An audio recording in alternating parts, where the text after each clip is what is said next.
Today on the show, Radical Ones, we're seeing double with the S Club movie, Seeing Double from 2003. We are S Club, we formed a band. We make records. We release records and we tour. It's time to get radical. Hello there. It's showtime. What is this, trick or treat? Did I do that? Good morning, Charlie. Sailor Moon, the champion of justice. Daddy would have gotten us Uzis. The power is yours. Get down, honey, get down. And look, I won't go far, okay? If the apocalypse comes, beat me. My name is Grace Jones. Thunder, thunder, thunder, thundercats. Power of 3 will set us free. Power of 3 will set us free. Power of 3 will set us free. But I ain't one to gossip, so if anyone asks you, you ain't heard it from me. No, you have? No more room in hell. The dead walk here.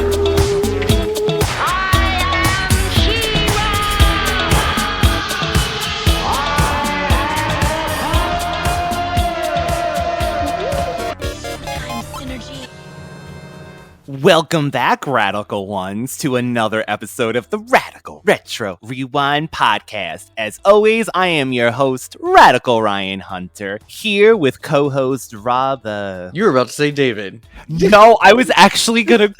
I was trying to think of your new Instagram name that you were going by. Oh God, no, we're not talking about that. I'm still just slowly getting that off the ground. Anyways, I have an Instagram page where I'm just cataloging all of the movies that I will watch for 2023, and it's not even a big deal. I'm not looking for like some big follow or whatever, but I'm just this is just me expressing. That's all it is. I'm just expressing myself through this. I tried it a couple of years ago and then I fell off in August. I just could not keep up with it because it's dedication. It is dedication. And then it's also like, if I do want a following, do I have to like put out a full review, or can I just write 1 or 2 sentences? I don't know. I was still figuring that out. And then I was posting on Instagram and all of this stuff, but it's surrounded around my Letterboxd account. And I have like tons of reviews on there. Anyways, you know, I cataloged all the stuff that I did on Movie Geek and Proud. So I was just doing this again. So far I've kept it up and I don't mind making them for now. I just hope that I can keep up with it. But yes, I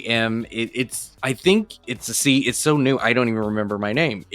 I want to say, I think it's Rob the Movie Geek, but Yes. I was just like, wait, is it Rob the Movie Geek or did he change it? No, it's Rob the Movie Geek, all one word. And then I think if you also look up the Unique Geek, then it should come up too. But if not, Rob the Movie Geek is fine. I'm literally Unique Geek. Oh, I'm just, you know, I'm using my, you know, point system and I'm just rating everything that I see. It's like 10 seconds of just stuff on there to look at. And yeah, anyways, yes, Rob the Movie Geek. Which of course we will have the links below in the description, but he's doing it from the beginning of the year. So Rob did have to like go back and try to catch up. So that's fun always. And that's the other thing too, is like there's no formula for the order of movies that I'm watching. I'm literally just getting inspired by like, I have not seen that yet. It's been on my queue forever. Let me just watch it. So like the first movie is Vampire Academy. No reason why, but it was a new year and I was just like, let me just watch something that I haven't seen before. I've always had this on my list. Let me just finally watch it. And then it just starts from there. So it's so random. That's something new for Rob. And we're also still doing these TikTok. Yeah, us old biddies over here are trying our best to keep up with you youngins, okay? Almost 40 and plus 40-year-olds still trying to figure out what TikTok is all about. Lord, we're trying to stay current and keep up. We're trying. So yeah, we are definitely showing our age with these videos. Rob and I were talking off camera. I really do think we're going to get better at these. It's like the timing and I've always wanted to do these. And TikTok coming out was finally the platform to do it, but I literally opened it and I was like, this is the most confusing Gen Z stuff Yes. I've ever seen. Like one day I will learn. I just am I can't. I will just do my fake reels and we will just do them the long way and we'll make it work. But I love doing reenactments. I hope to get better at this. I really do because I want to keep doing it. The Diva Talks one was so good because that's sassy. He's looking at his nails. You are making me look so bad though with your costumes though, because I'm just kicking it with a t-shirt and a blank canvas wall, and you're over here just making costumes all the time. That was, by the way, a bag from... Do you have them out there, Lidl, by the way? That German market? We probably do, but I've never heard of it. It's one of those paper bags, almost like a Trader Joe looking. I'm like, you know what? This could be a good Rita Repulsa. It's very neck collar. It was very creative. I loved it. And I had masks. I had a mask that I was going to put on, but I think I tossed it when I moved to just get rid of the clutter, and it just, yeah, too bad I didn't keep it.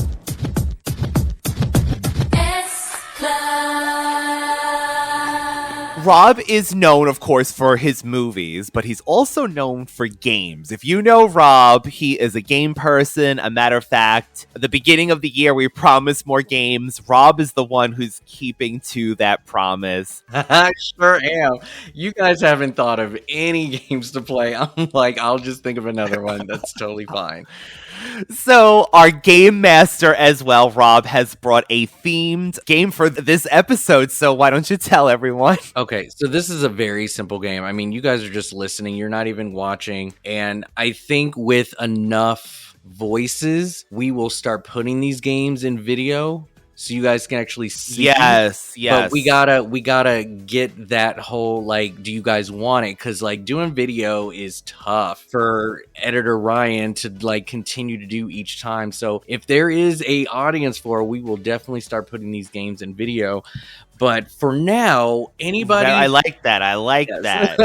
Anybody who is listening, I pray that you are listening to this episode because you are a big fan of S Club and S Club 7. So this game is for you. It is very simple. I'm going to read some lyrics without the musicality. I can't sing anyway, so this game is very fitting for me. And Ryan will have to guess what song it is. Now, Ryan, I'm not going to let up because I know that you like old school S Club 7. I'm more of an S Club person, so hopefully you know the songs that I'm giving you because they're not all singles. Radical ones, I hope you guys are okay with me using just some unknowns. I gave him some good ones, but yeah, let's see if he knows these songs. Okay, here's the first one. Bring on the one to save me. To you, it might sound crazy. Way down inside my heart. I'm drowning. Yes. I'm in too deep. Yeah. I was like, hold it, Ryan. Hold it. I just wanted to... When did you know? Did you know, like, right away? Yes, because that lyric structure always made me laugh in my head. It's like, bring on the one to save me. Now, when I was reading it to you, did I sound like I was singing the song at all, or did I read it very... Like, no, you sound it. Okay. No, it just registered. I in tried my to head. hold it in too, and I was just like, I don't want to sing. I can't believe you know this song. I love this song. Oh my god, yes. Oh my god, I love this song. I love this song. Okay. Here's the next one. When we all get back together, me and my friends are. Look at you already knowing this. Me and my friends are ever and ever tonight. So nice when we're all sharing our dreams. They're for each other. You know just what I mean. Cheek to cheek. And this is a B-side too, but this was so hot on S Club and Miami, aka Miami 7 to our English, of course, original listeners. Look at him flexing, but has not said the answer yet. Oh my god, it's called So Right, but they also call it When We Get Together, right? Sure. No, it is So Right. That is correct. Very good. Very good. I wonder how you guys are all doing listening. Here is the third one. It's in the sciences, genetically proven, because when you touch me, the reaction, it just blows me away. Baby, loving you comes easily to me. It's what I'm living for. Natural. Yes, I love natural. Natural's fun. Okay, I have three more. Hold on to what you try to be your individuality when the world is on your shoulders. Just smile and let it go. If people try to put you down, just walk. I gotta stop myself because Rob knows I will belt it out. Oh my god, I just lost my train of thought. Literally singing that song. People try to put you down, bring it on back. That is correct. Bring it all back to me. Okay, next one. Sometimes I think that I can feel you breathing on me. You are there so deep inside, and I like what I feel, though it's not always real. It's there so deep inside. Okay, this is you keep Always me real. hanging on. Oh, It's gonna be so hard. Oh, this is my song. Oh my god, I love this song. I will be alone. Cross my heart. And There we tell go. No lies. Cross my heart. Oh my Cross my god. heart.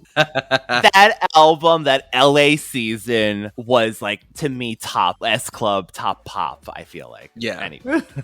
Okay, here's the last one, and I'm gonna give you a little hint because I don't want to scare you, but I had a feeling you'd probably get it if I didn't say anything. This is actually a mashup, so these are two titles, and you must say them in order. Rap. Okay.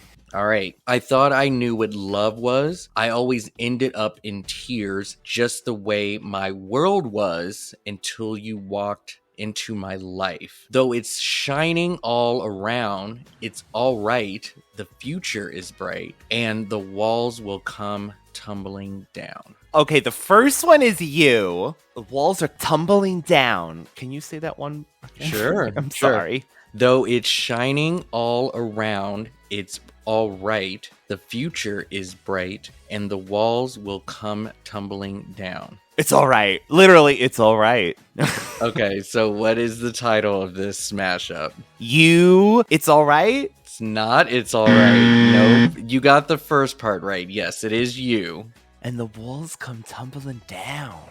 It's all right. Anything you wanted. Okay, so it's not that. It's all right. Until you walked into my life, though it's shining all around, it's all right. The future is bright, and the walls will come tumbling down. I can't believe I'm saying this, but with how Rob is reading it, I cannot feel the musicality, so he's doing really good. Wow. Did I stump you finally on one? Oh my god. It's probably gonna be one of the best. Here we go, Rob. What was the answer?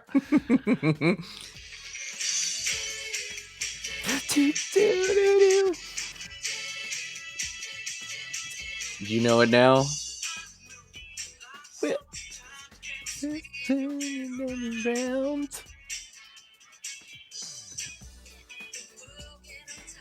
This is down.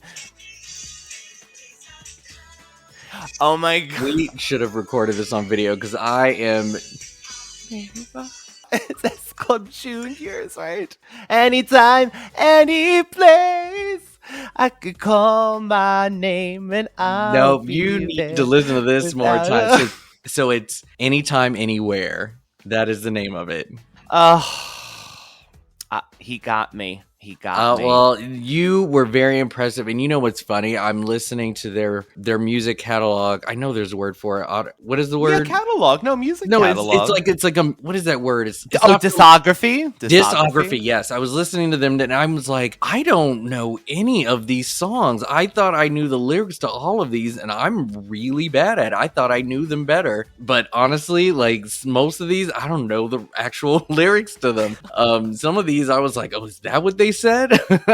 But I still have my favorites. So good job. And I don't know how all of you guys did, but hopefully you had fun listening as well as playing along. So that was my game. That was great. That game was really fun. Thank you so much for making that and bringing the games to the radical ones. I have more, so I'm sure this won't be the last.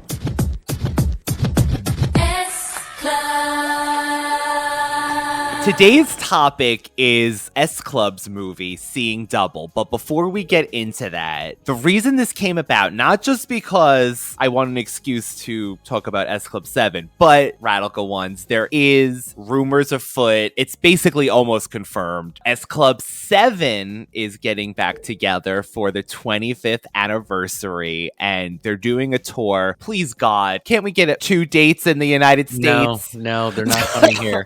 Here's the thing. When it comes to Steps, S Club, Spice Girls, those members who are like 1 foot out of the door are only going to agree to come back if they don't have to travel out of the country. There's no way Josh is leaving the country. He has a different life now. He's like, look, I will do 2 or 3 shows here on land, but I am not going overseas for this. And that's why we will never see a full group here in the US. This is not gonna happen. You know, it's really funny that prior to a few years ago, Tina, Bradley, and Joe were touring as S Club 3, and now they're down to Bradley and just Tina. So they go by S Club now. That's probably what Rob is saying. We would get 2 members of 7.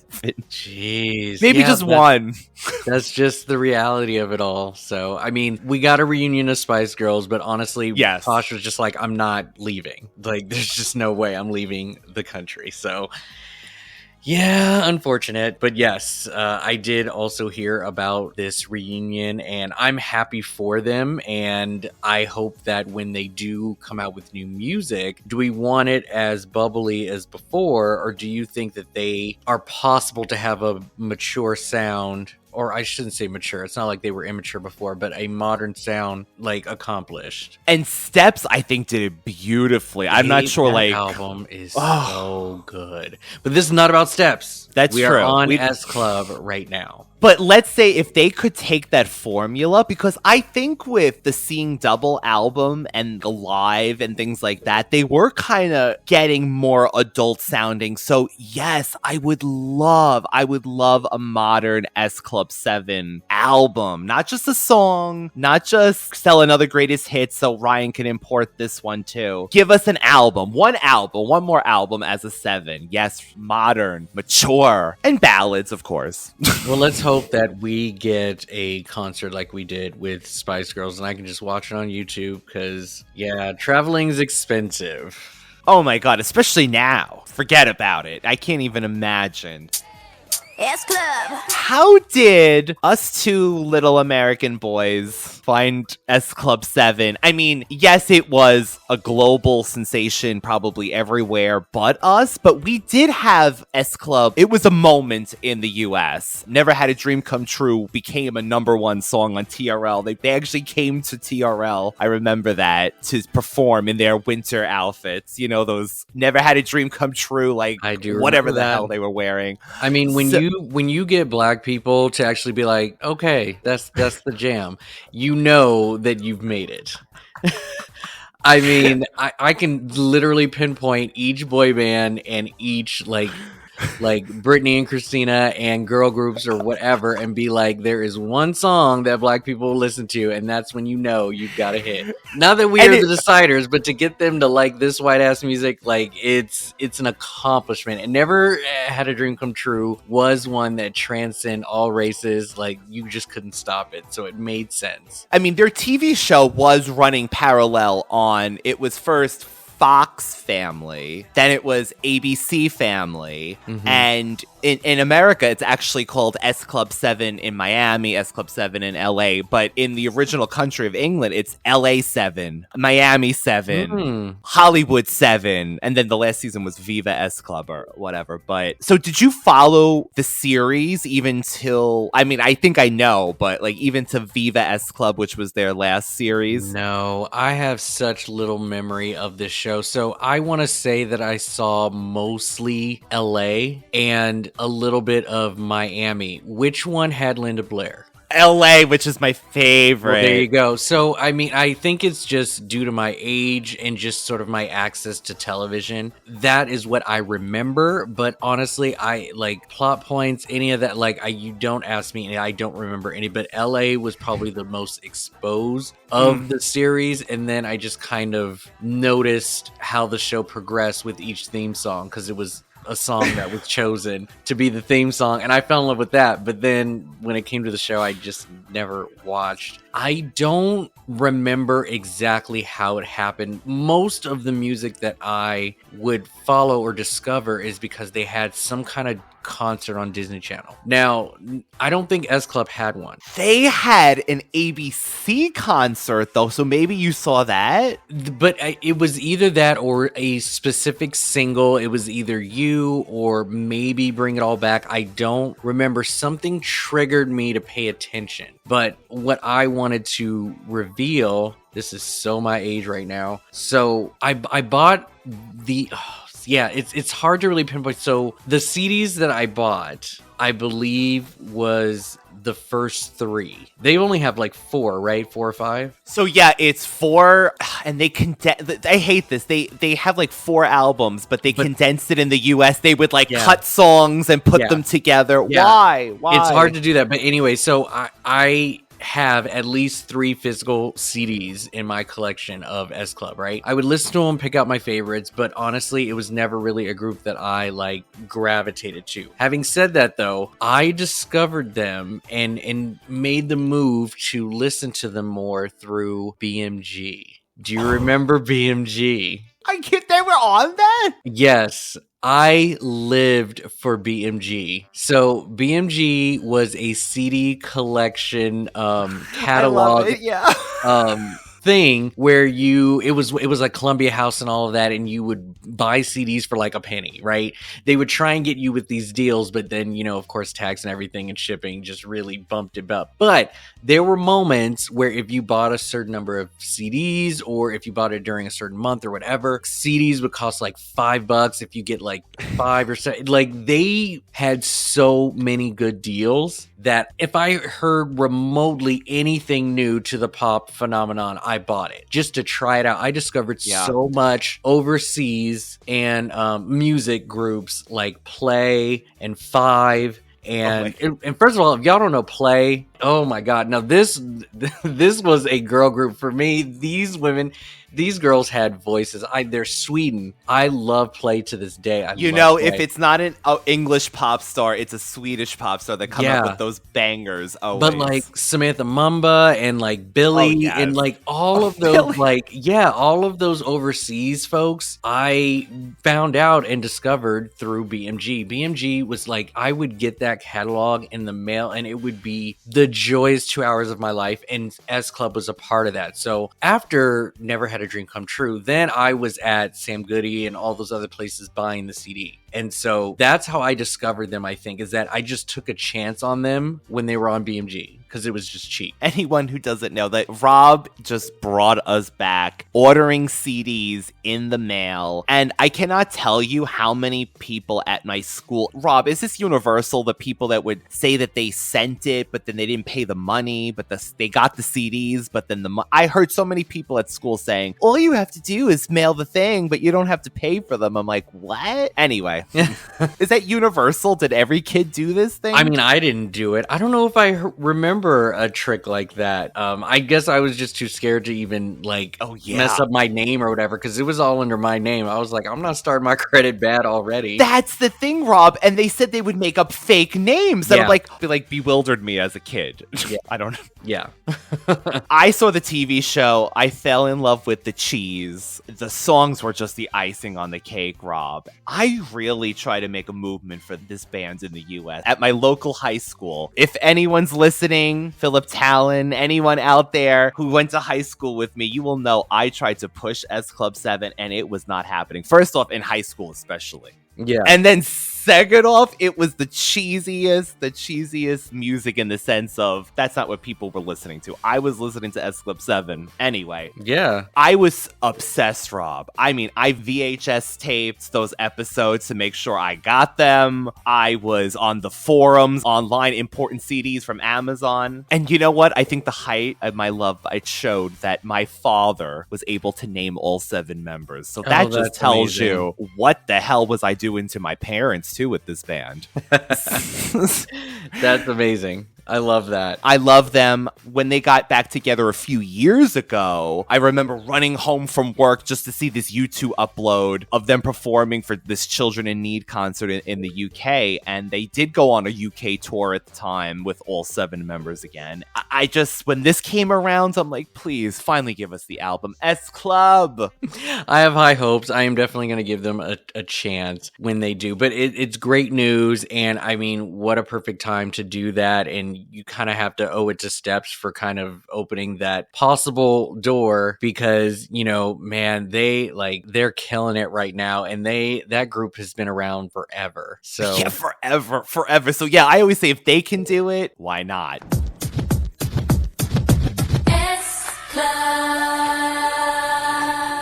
So Ryan, I'm gonna go through a couple of things because we need to really share exactly how much of S Club that you really enjoy. Tell me, if possible, some of your favorite tracks from them. So the cheese in me loves You're My Number One because of that 50s kind of throwback. Again, this is early S Club. Yeah. But can I tell you, 2 in a Million is still my jam till this day. 2 in a Million has grown on me for sure. It has definitely grown. Yes, that's a good one. And I'm pretty sure that I saw Drew Fuller from Art Charmed in the 2 in a Million video, and we need to confirm it somehow. I had swear, no idea. Are you serious? I gotta send you it because it looks like him. And I've thought that for years since Charmed was on the air. I'm like, wait a minute, is that Chris? Is that Drew Fuller? We will find out. Any other songs that were on your list? Cross My Heart. That was kind of R&B-ish, if I dare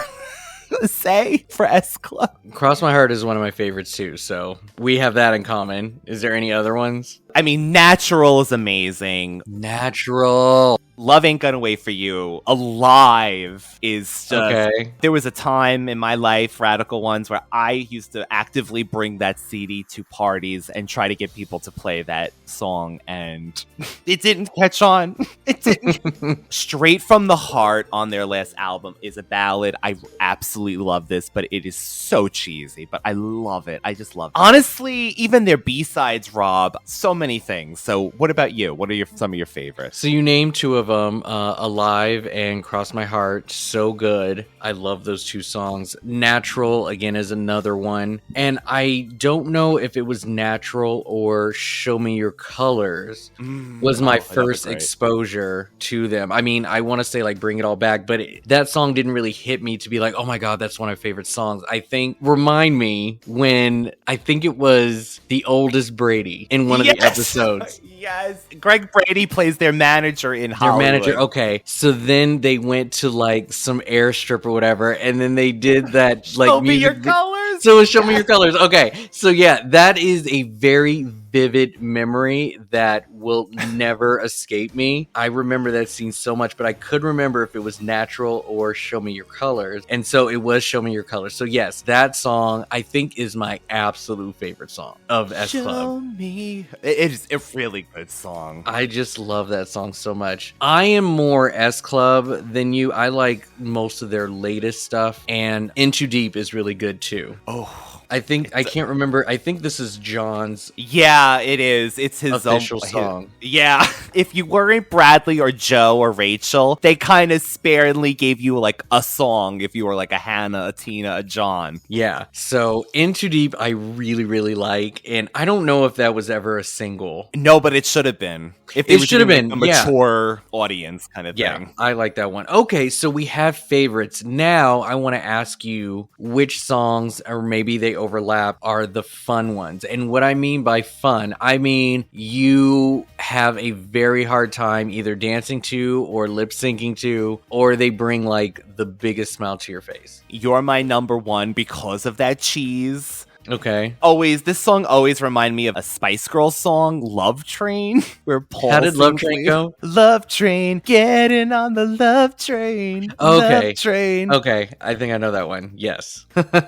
Stronger, which is a Tina song. Okay. I really like Stronger. Again, I hate to mention it, but Love Ain't Gonna Wait for You gets me every time. It gets me every time. Although Dance in the movie that we're covering is actually a great song too from their later album. Dance gets me excited. I am going like way into the bubblegum, like bring it all back. Like, I cannot stop moving. You, my God, you always gets me off my feet, but I just can't help it. And every time. But of course, the association with the theme song as well. Okay, because they cut it great. Their themes were cut so good that the way they song would just start in their intros were fantastic. S Club Party, definitely, and Reach, obviously. I think Reach is probably the closest to like Kids Bop that S Club will ever get. It sounds so much like a Kids Bop song. Reach is just so for the little ones. You could play this anywhere, any grade, any assembly, any play. Like, Reach is literally for the kids. It is for the children. And then A Whole Lot of Nothing. Oh my God, I cannot. Oh my God, no stop. Creep, no peep. Yes. And A Whole Lot of Nothing. Yeah, so good. So those are my fun songs. Now I'm going to be a little petty. I want you to rank S Club 7. Put them in order, because you know they're listening, so be careful with your answer. My favorite, and actually she's one of my favorite singers. I have your solo album, Joe. I have both of them. Joe would be my favorite member singing-wise. So I would have to put her first. Okay. Tina is my second favorite. Tina always makes me laugh. Even in the series, I love Tina. I would say then they're also likable. Paul next. Oh my God, this is hard. Hannah, Bradley, Rachel, John. Okay. Hater.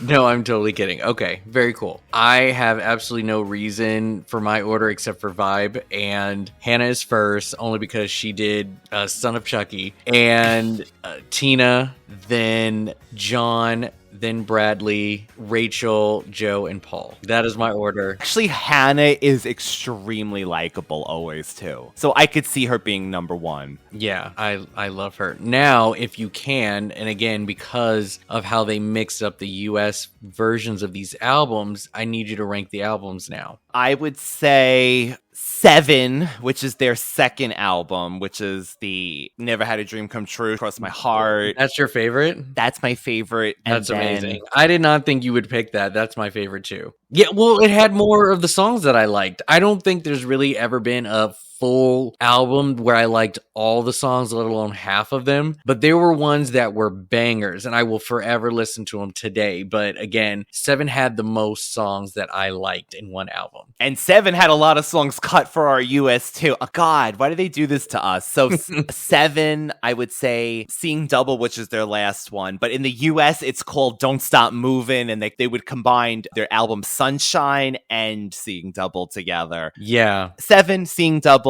Bring It All Back, or is it just called S Club? I think it's called just S Club 7. S Club 7, and then Sunshine. Even though Sunshine does have Don't Stop Movin', I've heard it enough to... Yeah.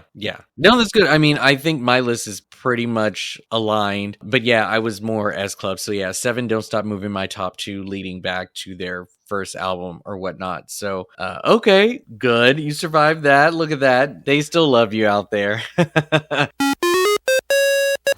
S Club! Arrest them.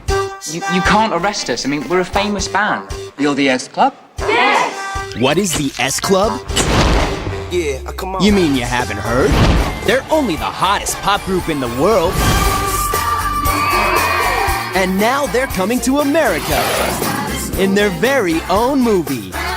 John, Hannah, Joe, Tina, Rachel, my favorites, and Bradley. So what did you say? I missed the question.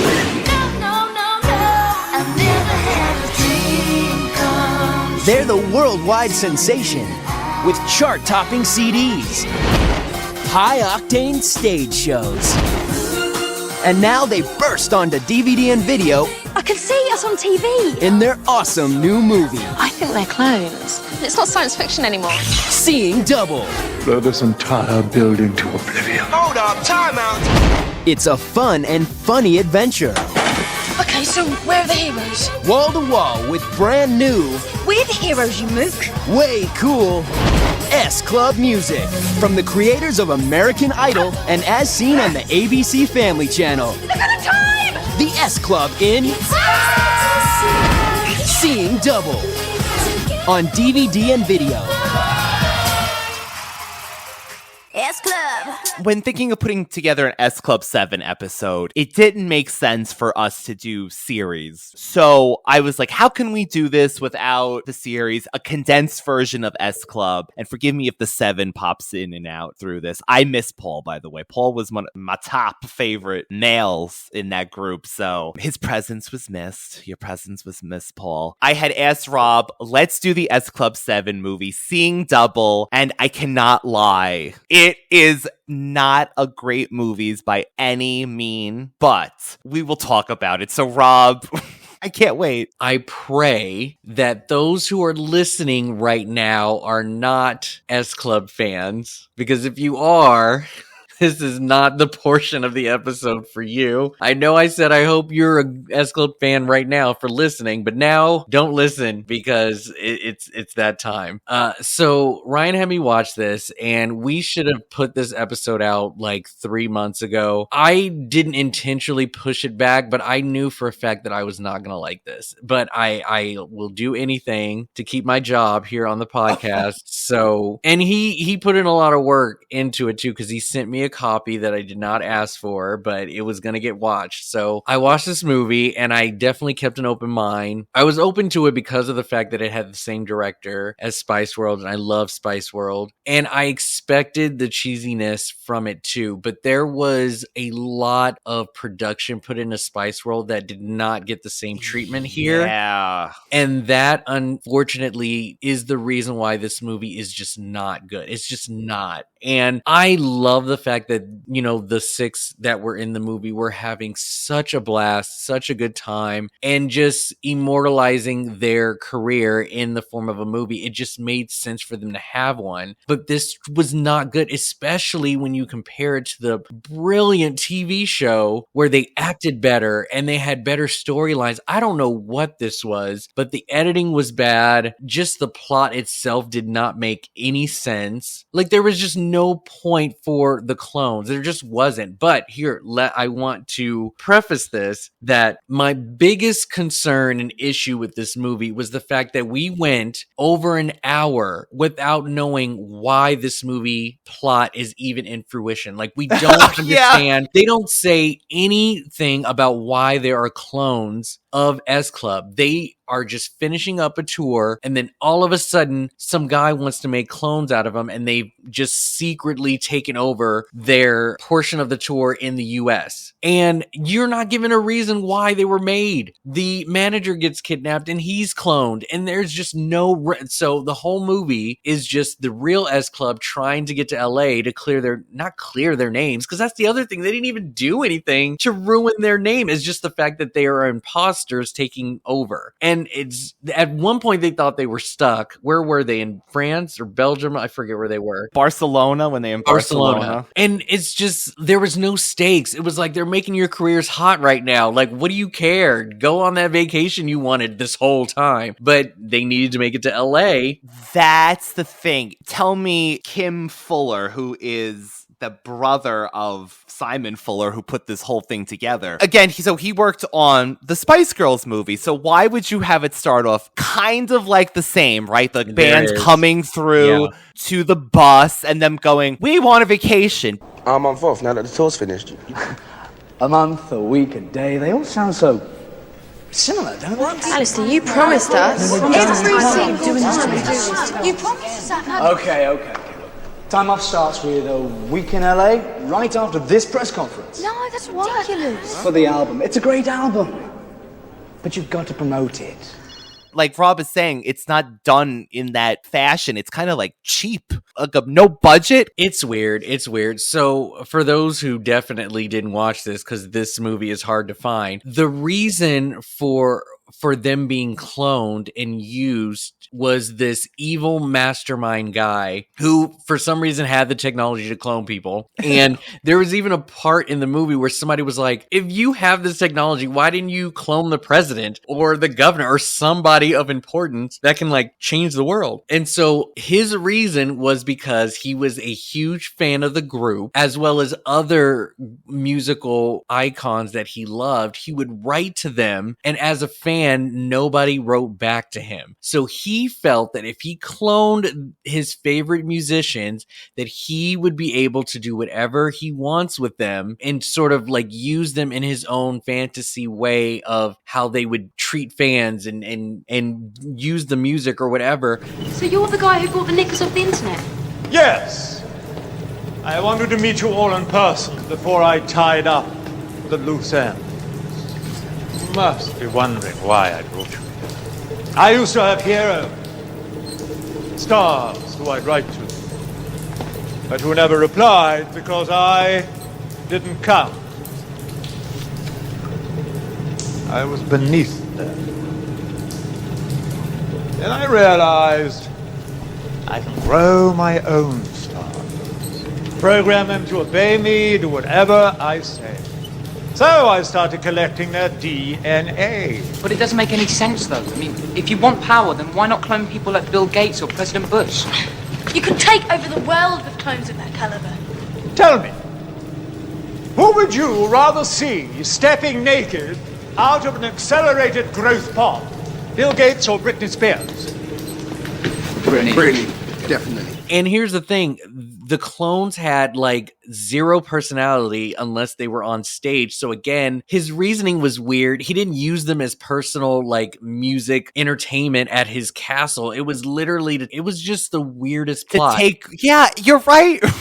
Rob, you're right. It wasn't to entertain him. He sent them to do the job of the actual S Club. I just think he just wanted them to be more in his own image, I guess, when it came to making decisions and appearances. So what I got from this is he's basically the villain, Syndrome from Incredibles. His biggest person he is obsessed with rejected him, and he literally decided, well, get rid of all of them. We're done. We're just gonna replace them. So he is Syndrome from Incredibles. Aside from the reason for it, there was a lot of shenanigans that was happening with the S Club, and even the clones didn't even have a different personality. Like, they were stoic, but there was no sort of like personality change that they could have had fun with this. They literally just played a double version of themselves, just dressed up in different outfits. Besides that one montage, maybe with I Never Had a Dream Come True montage, and they have the clones doing things that they've never, the Hannah and Rachel clone, because midway through I guess they figured, how are we going to do a film like this? So they had to like split the band in half and then have them acting as clones the opposite way. Very confusing. I don't even know if you could follow what I just said at home, but I even just lost my train of thought. What was I trying to say wrong? So this montage basically just highlighted that these clones, while they were seen as the villain of the story, they ended up being like really cool people to hang out with. So what's your name? Rachel. What's your real name? Don't lie to me. I'm Rachel. Is this part of our training program? Look, I'm asking the questions, all right? What training program? This is a test. It's a good test. Which again didn't even work for the plot, because there was no reason to believe that they were like evil. And they were on a mission, right? So half the group had split up just to infiltrate the clones and figure out what exactly their main goal is. And it wasn't to kill them or get rid of the originals. It was just to be in the command of this guy. And so they go through this montage where they're all having a good time. And it's like, don't you know your friends are still like in the group who need to be saved? Or like, they didn't show up to the rendezvous point, right? So they're clearly missing. They're either missing or they got caught or whatever. Nope, we don't care. We have time to kill now since they didn't show up to the rendezvous point. So let's go out and have a day. And Bradley and John have the most gayest date I've ever had or I've ever seen in my life. They go to the beach together because clone John has never been to the beach. So Bradley takes them to the beach and they have the most gayest date I've ever seen. I want to check the beach. Oh, I've never been to the ocean. All right, well, come with me. It is adorable. And the worst passing of a soccer ball or football, if our UK listeners, in the world. It was so awkward. I'm like, yeah, I don't think John wanted to play the sports, Bradley. I have a feeling.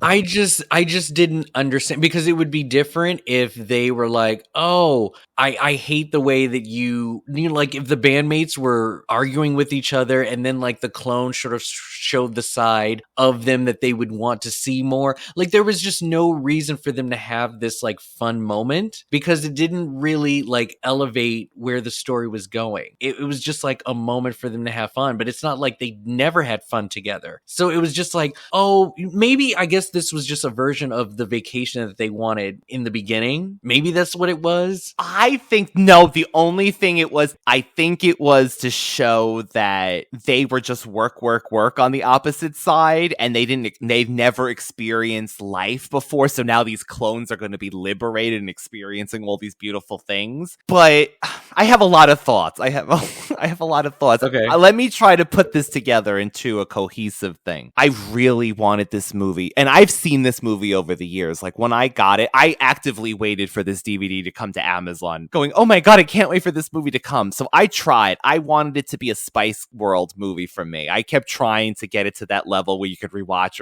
it. I don't understand how, again, Kim Fuller, who actually did write for a lot of the TV series, and like Rob had said earlier, okay, it still was bubblegum and fun for kids, but the scripts made more sense. They were more realistic in ways, and the acting was better. So the only thing I'm thinking about this is right after this movie premiere, like a few weeks later, S Club announced that they were splitting. I have a feeling that they just had to get this movie out of the way because originally Paul was in the script from what I remember reading back in the day. So they had to rewrite the script. He left. When you lose a member of the band, even though you're a 7-piece, it still has this stigma for whatever reason. It's like, oh, a band member left. I think they just wanted to finish it and get this album out, unfortunately. Yeah. I had told Rob to take note of Joe O'Mara during this movie because this is the time in her career when she was out of the band for a while, in and out of the hospital with back surgery and back pain. So not only does Joe disappear, if you'll notice, when the clones are supposed to be even showering together, it was odd that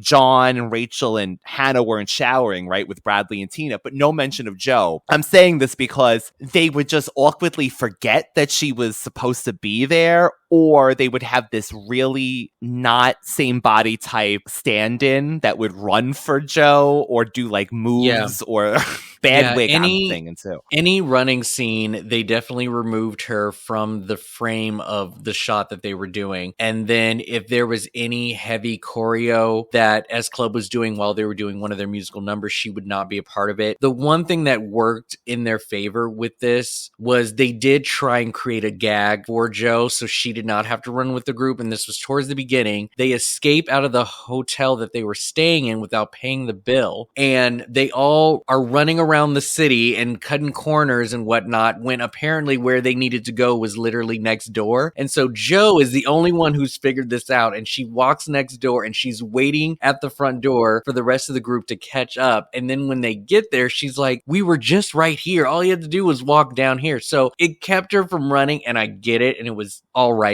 funny, but that's how you write for something like this. Guys, what took you so long?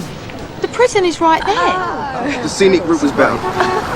Every other time, they had her sitting down when she had no business sitting on her ass and just making like faces or whatever. Other than that, like, I get it. They worked around it. They included her, thank God. But it definitely felt like 5 of them, because anytime they had to do a group dance move, she was not in it. and it's unfortunate, just bad timing. And the sad part is, like, Rob saying jokes like that would joke. It worked for me. But then you go and match it to something later when you just have the band running back and forth and screaming. Like, it's such like an old joke, and you're like, why did you think this was funny to make this band do? Because clearly they can do comedy, they can do funny things.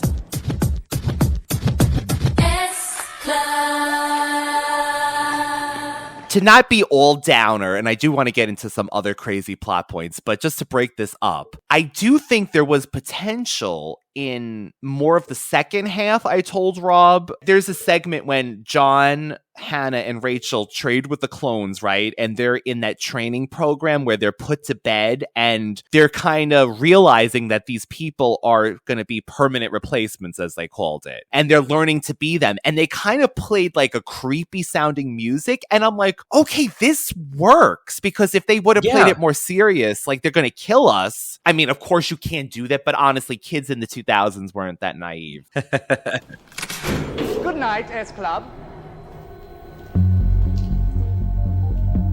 I'm a spirit, your colour is yellow. You like Sunday roasts, parties, clubbing, macaroni, Leonardo DiCaprio. Your famous subject long September 1999. Highest UK chart position, number Rachel Stevens. You're a 3-times winner of the coveted Harvey Nichols Shopper of the Year award. Your name is parties, clubbing. Tina Barrett, your colour is red.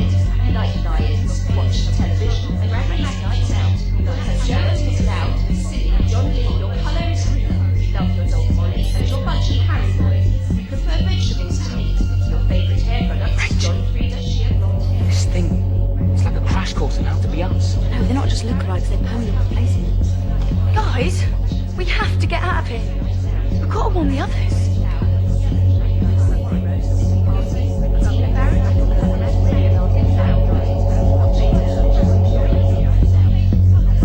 Like things like that, Rob, and then even follow it up with they're doing, again, a CD signing. Joe is nowhere to be seen. The manager, the clone manager, realizes that Rachel writes a note to a fan, like, send help, we're being kidnapped by pop bots, or whatever they kept calling them, or clones. And the manager realizes it, and then they go to escape, and then they're in this dark underground. Not that S Club 7 is a dark movie, I'm saying, but there's potential, because there was like, oh, like crap, they're trying to escape now. Like there was it raised the bar, and it gave it more of just screaming back and forth or trying to escape a hotel because you couldn't pay for it. Yeah. Out the window kind of thing.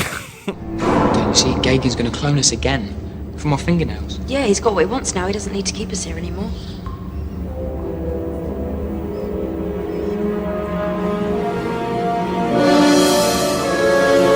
He's gonna kill us! I do want to highlight some positives that I got from this. I did laugh out loud a couple of times.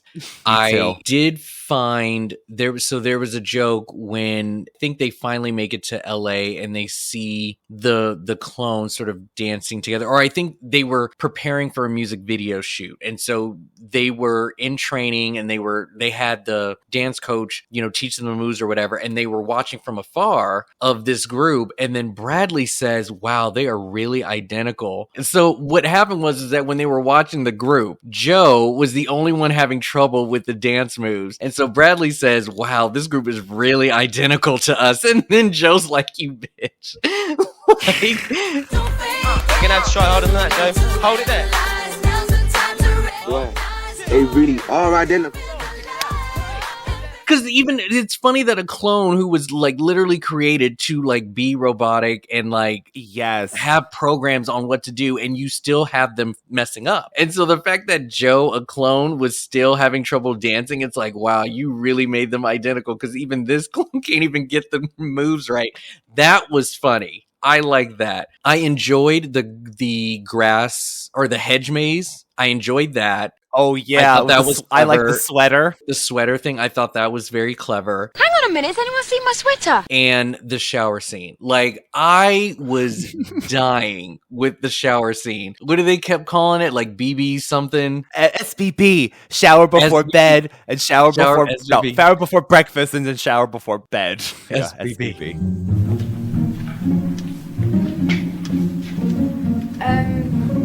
What's all this? SBB. Shower before bed, shower before breakfast. SBB, you must shower. No, it's all right, honestly. I had one this morning, just a PB before breakfast. Fresh as a daisy, mate. Mm-hmm. But go right ahead. You knock yourself out. And Bradley, for one, he was just selling it with his monotone voice, like he was just programmed, like SBB. He's like, SBB, we gotta do SBB. yeah, SBB. And who was it? Who was the guy? He was like, this is his rule John. or something. Alistair makes all the rules. Yeah. Alistair makes all the rules. SBB. SBB. SBB. Where's John? We are required to shower together to save on water. Well, who made that rule? Alistair makes all the rules. Any breach of protocol must be reported to Alistair. John didn't breach any protocol. Where is he then? And it was half creepy, half just hilarious because of how casual this group was, being so comfortable with being naked in front of each other. I was just like, is this a thing? Did they do this in the TV show? Were they always naked in front of each other? They just did everything together. The best thing about S Club was, I mean, they would have spats and fights, but they literally, like brother and sister, they just loved everything. Everything was fine. Like, they just, yeah, it was just like, okay, yeah. Well, I also wanted to give props to the choreography. Some of these dance sequences that they had, because technically this is a musical, they would have a lot of extras doing dance moves, just around them, just creating this scene. And S Club was no exception. Like, they were dancing and keeping up with all of these other dancers throughout the whole thing. And I just got to give it to them. Like, some of this choreography looked very difficult, and not gonna lie, like, kudos to them for doing all that they did in the movie. It just all was put together in a very awkward way. Just the flow of the story, the reason behind a lot of where the story was going, leading them into a lot of it just did not make any sense. This big battle at the end when they're kidnapped and they have to stop a bomb from going off, like all of that. And then the reveal of the reason why LA has so many cosplayers on the streets getting money. Yeah. Is because of this man. He literally creates every single impersonator that you would see on the Hollywood Strip. And apparently with the end of the movie, they're all free to be themselves. And so being in LA, it made sense that these are the reasons why we get all of these impersonators on the road. Hey guys, we freed the clones. We've just released a whole new set of Britneys, NSYNCs and Nelly Furtados onto the world. Maybe we should be quiet about that. And I'm just like, oh my God. I was just, I can't with this. This was such the weirdest thing. But question for you. Yeah. There was a sort of like a boy band member who had most of the lines speaking for the clones, and then he ends up hooking up with Rachel. By the way, oh my God, I'm going on tangents right now because I have so many questions. Who was that? Was that imitating someone? If we leave here, how will we survive? Form tribute bands. You can go on Pop Idol. That is Garth Gates is his name. And you know who he is? You know how American Idol came from England? It was Pop Idol first. Oh, okay. He is the original runner-up to Will Young's Kelly I was Clarkson. gonna say, he's the Justin Guarini of the first season. Okay. I was like, so like he's playing him or he is him? So he's playing himself, who was, I guess, as the clone. So that's him. Oh, okay. I thought you were going to say Will Young. I was like, it better not be Will Young. But anyways, what was the thing with Bradley getting with Rachel clone? Does like Bradley like Rachel? That was so weird, but it worked, but it was weird. Bradley, that is disgusting. What are you doing? She's me. No, it's not. She's alright, I mean, she made me clean. See you soon. Doesn't mean I fancy you, though. I don't fancy you all.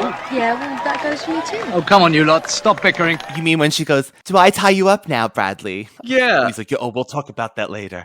Do I tie you up now, Bradley? He's like, Brad, that's me. And he's like, no, it's not you. And I'm like, you still have to find her attractive. I don't know. That was an interesting choice.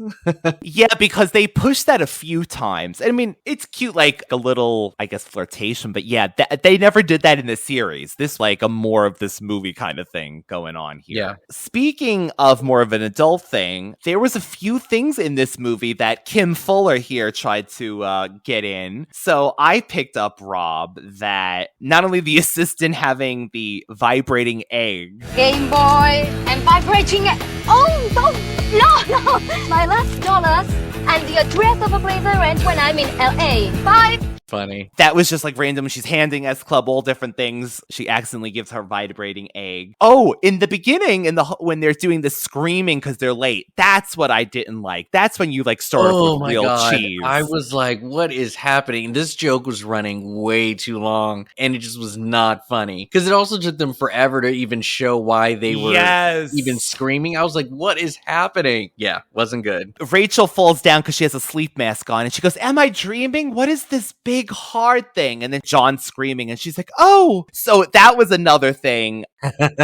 Rob, Hannah clone. And this actually sent me, I laughed so hard over this. They're going for a retinal scanner in the castle for the clones where they're being held. And she goes, rectal scanner. And then Joe's like, no, Hannah, or something like that. And then she whispers in her ear and she grabs her ass. I thought that was hysterical, but I'm like, okay, Kim Fuller, you can't have this movie be a little more serious, but you could put these rectal scanners in. Too funny. It's a retinal scanner. Rectal scanner? Well, every castle has one of those, don't they? No, Hannah, a retinal scanner. Oh. The only other thing that I had here is the group was color-coded throughout the whole movie. Now, is that a typical thing with S Club? Is that they were always color-coded, I guess, when it came to the live shows or something? You know where this comes from, and it's sad because I know their colors, but Rob's right. They're wearing these like tracksuits. Are they velour? Is that what they're called? Tracksuits that were very popular in the 2000s, matching, but they were in their colors. So like the Spice Girls had Scary Spice, this Spice. Do you know what they came up with for S Club in the beginning? Colors. So Paul was orange and Hannah was yellow like they have in this movie, but it was never like, besides like merchandise and stuff, they never in the show were like, I'm only wearing yellow like I'm a Power Ranger. That was where that came from. Oh my God, what did you think about the Victoria Beckham? And this is the company that made Spice Girls. They see a Victoria Beckham clone, and Hannah says something about she's eating steak or steak meal, and they literally say, oh, well then, you know it's not the real one then. Yes, I remember that. Damn. Is that posh Spice over there eating steak and kidney pie? Well, that proves she's not the real thing. Oh, and look! It's Robbie Williams having a food fight with Eminem. And Ozzy Osbourne. I can't believe they cloned Ozzy Osbourne. No. That's the real Ozzy Osbourne. Victor never cloned him. He's a mad scientist, but he's not insane. Given that this is a retro podcast, I wanted to point out some of the, very old school things that kind of came across in this movie. One was the baggy pants. Like the dress code in this was so was this 90s or 2000s? This 2003. Yeah, like it's the tail end. It's mostly the clothes that were worn in the beginning from the group. They just had, like, the boys especially, but, like, I just couldn't believe how baggy they were. It was insane. There was also a billboard for Made in Manhattan, the J-Lo movie. I was like, oh my God, this movie is so stuck in that time. Then they showed a Game Boy. I was like, wow. And it wasn't like the regular model. It was a different, like, was that the Game Boy version. Advance? It might have been the Advance, yes. And then, like, what really sent me off, because I actually had one of these, was almost everyone in the movie had a Nokia phone with the changeable phone plate. The changeable phone plate, but it was just this small little thing that they all was holding throughout the whole movie, and it just fit right in your pocket. But man, I was like, you could tell it was the changeable plate one too. Oh, that sent me. At one point, Joe's sitting again because she has to. And she finds out on the phone that they were selling their underwear on like eBay or something to get the clone thing. But yeah, she's typing away on this. Get a close up of it. Oh my God, that Palm Pilot internet thing they were using, that was ancient. Yeah. The internet! Okay, here it is. One guy's been buying all the S Club stuff. Victor Gagan. He bids on everything. Props, costumes, underwear. They've got our underwear on the internet. retro. Very, very retro. So with the plot of this movie, you know, like making clones, I think that is a brilliant idea, but you also have to change them and make them total opposites. This is an opportunity for them to really sort of be versatile with their acting and basically just have fun or even make fun of themselves. But unfortunately, I just think they just made a movie where they just all had fun for a day. And I think for little ones, this could probably serve for a movie to keep them busy for a while. But when you have other movies like Spice World and all of those other musical sort of like movies that come out, this just did not deliver for me. And so, yeah, I just think they kind of went a little lazy with this one. So, Rob, I'm actually surprised, but in the US too, which I never would have thought because I always thought I was the only one caring. It made it to the top 10 in the US, UK, and Ireland in children's DVD sales. Yeah, that makes total sense. I don't think the kid didn't know S Club 7. They would have no idea the first half of the movie what's going on. And that's what irks me so much. Like I was saying earlier, there is potential here. Clones are potential. The second half had funny parts. I think what they needed was actually a script. Because once the second half plot and kind of a mission happened, it kind of moved along and you're like, okay, this is something is happening. For anyone, there's this one song. I don't know if Rob noticed it. It's every time the band is driving. It's on the DVD menu too, unfortunately. It must have thought this was something. Oh my God. Rob, it's like a track that almost sounds like a Charlie's Angels, like the 2000s Charlie's Angels, like a reject. And at the same time, I want to say maybe Tina in the background is laughing. And so it goes, ha ha, and this like high pitched ha ha over again. And it's this like string and it plays continuously and continuously and continuously.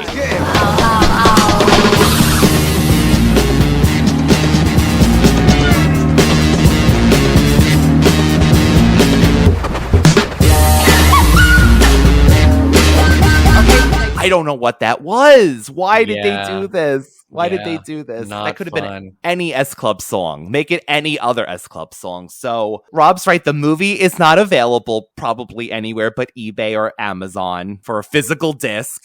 I doubt it's streaming anywhere.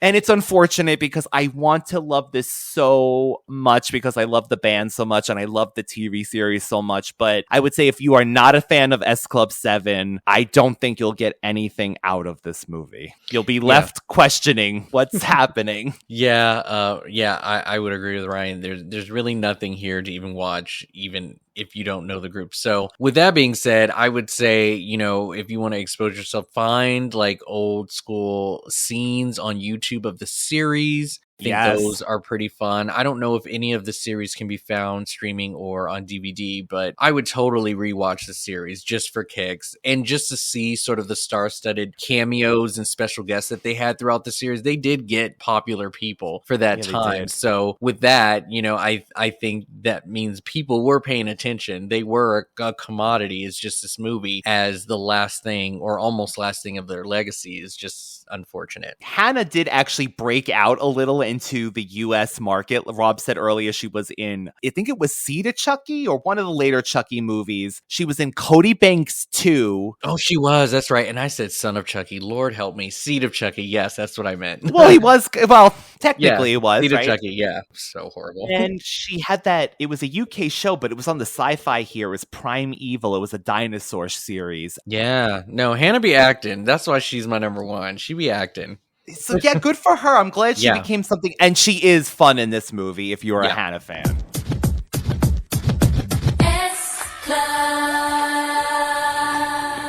That was the S Club 7 movie. Rob, where can the lovely people find not only you, but your reenactments we mentioned earlier? Yes, so we are still doing our Charmed recap. We're in the comics. We're on our final season, season 10, and bi-weekly, every other Sunday, Ryan and I will review a couple of issues at a time to go through where the Charmed ones are after the TV series. I am also recording all of the movies movies that I've watched in 2023 and posting a review or a small sort of like score of the movie that I watch and just sort of catalog everything that I watched throughout this year. It's very therapeutic and cathartic for me, but to anyone who follows on Instagram, it's Rob the Movie Geek on Instagram, all one word. You can kind of just watch the journey as I watch any old movie that just pops in and just gives me a reason to watch finally, whether it's a first time or a rewatch for doing the podcast. So you'll see like small reviews on there, and then ever so often you'll see Ryan and I reenact a scene from a certain movie. So those are going to be fun. So you have to look forward to Rob grading Seeing Double, which I'm assuming is going to be really low on his Instagram. Yes, we have to pick a scene for this movie. So we will be doing that. We just have to come up with it. We are on Instagram, Radical Retro Podcast, one word. We're new every Friday. And thank you again, Radical Ones. We hope if you are just listening to this because you happen to enjoy us and don't know who S Club 7 is, thank you. If you're S Club 7 fans, we hope, like Rob said, I mean, I could honestly tell you I love them. So it's unfortunate that this wasn't a great movie, but we're glad you came and listened to us. Yes, thank you for listening. This was for the people who enjoy S Club and also wanted a little bit of a change from our normal way of doing the podcast, which is mostly movies and TV. So we get a little music, and I'm sure this won't be the last time. Thank you again. Goodbye. Bye-bye. S Club. If you give me €2, I'll let you lick Armando's feet. He's got the biggest. My little Chianti, aren't you, Armando? Private reserve. I'll give you €2. Hold the toe suck. Please help us escape. Escape? My dear, this is the only prison in Barcelona where people are trying to break in. But I can tell you, the desk sergeant does like to dance. Oh.